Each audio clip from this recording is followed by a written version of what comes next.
Hello friends, আপনাকে যদি প্রশ্ন করা হয় এই পৃথিবীতে নরক কোথায়, তাহলে আপনি হয়তো ঠিকভাবে তার উত্তর দিতে পারবেন না। কিন্তু আমি আপনাকে বলে দিচ্ছি, এই পৃথিবীতে যদি এমন কোনো দেশ খোঁজা হয় যাকে নরক বলা হবে, তাহলে সেটি হবে উত্তর কোরিয়া।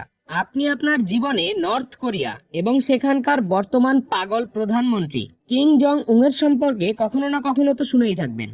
বন্ধুরা, নর্থ কোরিয়া পৃথিবীর সবচেয়ে ভয়ঙ্কর দেশগুলোর মধ্যে একটি। আর আজকের ভিডিওতে আমরা কথা বলবো নর্থ কোরিয়ার অন্যতম এবং ভয়ঙ্কর কিছু নিয়ম কানুনের সম্পর্কে, যেগুলো জানার পরে আপনি পৃথিবীকে যেমন মনে করতেন তেমনটি আর কখনোই মনে করতে পারবেন না। তাই আপনাদের বেশি সময় নষ্ট না করে চলুন ভিডিওটি শুরু করি।